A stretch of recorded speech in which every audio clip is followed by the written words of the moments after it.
In the navigation pane, click Behavior. Then click Overview. The overview gives you a high-level summary of users that interacted with your app content, including screen views, crashes, and the total number of events that occurred during app sessions. If you want to analyze a particular metric in more depth, you can use the link View Full Report at the bottom. In the navigation pane, click Screens. The Screens report evaluates the performance of each screen in your app, breaking out metrics like screen views, unique screen views, average time on screen, and the percentage of time users exit the app from a screen. These metrics allow you to see which screens users engage with the most. Next, click Behavior Flow. The Behavior Flow report shows the path that users travel through your app from one screen or event to the next. For example, you could see which screens lead Go Fish users into the in-app store most often. This can help you understand the order in which users experience content to keep them engaged. Now, click Crashes and Exceptions. This report shows the top exceptions or technical errors that occurred in the various versions of your app, with crashes automatically parsed out from other exceptions. You can also define more exception types in your app tracking code if you want to get more detail. For example, you may want to specifically define exceptions such as network failures or empty search results to understand which devices or operating systems cause these errors. Next, click App Speed.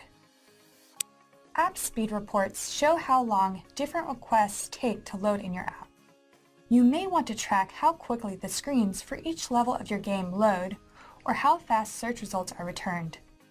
You can also toggle between versions of this report, including Explorer, Distribution, and Map Overlay. In the Explorer tab, user timing measures the length of specific tasks in an app, like how long it takes a high score to load, or how long it takes users to get past the first level of a game. The timing category displays the category name you've defined for a specific type of task you're tracking. The average user timing metric shows the average length of time it takes for that task to be completed. For each user timing, you can define category, name, and label parameters to help organize this data into your reports. This must be set up as part of your implementation. In the Distribution tab, you can see the percentage of tasks that fall into each user timing bucket, which communicates how long it typically takes tasks in your app to be completed. Now click Map Overlay. The Map Overlay tab shows the global distribution of average user timings with darker shades indicating longer load times. This report can show if your app experiences performance issues in particular geographic regions. Now click Events. Then click Top Events. Events are used to collect data about interactions your users have within screens of your app, like initiating downloads, clicking on an ad, or making a social recommendation. The Top Events report displays data on all of your events, sorted by the most common. Under Events, click the Screens report. The Screens report shows which screens users are on when they initiate one of the events tracked within an app. Note that you must set up additional event tracking in your implementation to view events data in the events reports. Keep in mind, you can apply the user segments you created in the previous unit to any of these reports to show how well high and low value users engage with your app. This can help you get valuable insight into your users' behavior and the app's performance. Screen tracking measures the various screens that users visit within your app.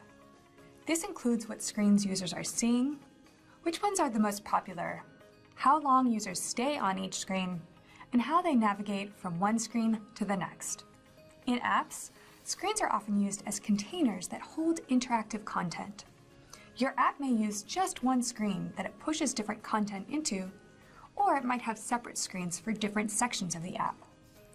Screen tracking can help you in a number of ways. For example, if each level of a game used a different screen, you could track what percentage of people pass through each level, If there's a level that has a massive user drop-off, that may indicate that there's a technical issue associated with a level, or that a level is too hard. You might also find a screen that captures users' attention and decide that it's a good candidate to host ads. Keep in mind that screen tracking collects data about the screen itself, rather than the individual elements contained within the screen. For that, you can use event tracking, which we'll discuss in the next lesson. The Go Fish app uses different screens for each level in the game. It also uses separate screens for sharing high scores and for its in-app bait and tackle shop, where users can buy virtual fishing equipment. The Great Outdoors tracks these screens to better understand how users move in between levels, and from which levels they bought equipment in the game. Screen tracking can also help the business discover which screens drive the most traffic to their in-app store. Now, let's look at the screens report for Go Fish within AdMob. This report breaks out screen usage metrics, like the number of total screen views, unique screen views, average time spent on a screen, and the percentage of users that exited the app from a specific screen. Looking at this data, we can see that the average time spent on the in-app store screen is relatively high and has a low exit percentage. This indicates that users are highly engaged with the in-app store and that this screen might make a good candidate for advertisements or for real-life fishing equipment offers from the Great Outdoors retail store. We can also see that the exit rate on the Game Over screen is particularly high. This could mean that the Great Outdoors isn't incentivizing users to play the game again. They may want to add a button that lets users easily restart the game or offer some assistance to get them past their current level. Screen tracking data can help you design a better app experience for your users and provide insight into which screens engage them the most.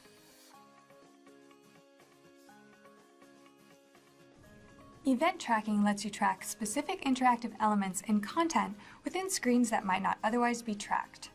This includes button clicks, menu selections, mobile ad clicks, video plays, and swipes or other gestures. For example, you could use events to track when users click on a button that opens up a helpful tip overlay in a game. This could show you which levels users need help with and whether those tips assist them in the game. To track an event, you must first set up tracking in your account and then attach a method call to the particular screen element you want to track. You can include 4 parameters within the method: category, action, label, and value. We recommend that you define at least category, action, and label. Categories allow you to organize the events you track into groups, such as videos or social shares. Actions are strings used to describe the event. For example, you could create a category called videos with the associated actions play and pause. Labels are optional strings used to further describe the elements you're tracking, like the name of the video. Value is a numerical variable that you can use to collect customized values, like the amount of time it takes a video to load. When a user interacts with the screen elements being tracked, the values you assign to these parameters will appear in the events report. Be mindful about how you name your categories, actions, and labels so that when they show up in your reports, they will organize your event data in a useful way. When tracking events, each interaction with a tracked element is counted and associated with a user's session. In the events report, total events are calculated as the total number of interactions with the tracked element. For example, if a user clicks on a tracked button in a game 5 times, the total number of button events will be 5. But the number of unique events will be counted as 1. Note that if you want to track multiple elements in a single screen, you'll have to set up separate tracking for each one of those elements. You should also be judicious about what you track. Remember, you want to use event tracking to help increase engagement in a way that leads to monetization. There's no point in tracking common interactions, like a jump button in a game. Collecting that data won't necessarily be useful and could cause you to quickly surpass collection limits in Google Analytics, resulting in incomplete session data. Instead, use your measurement plan to guide which interactions provide the most valuable data for your engagement and monetization goals.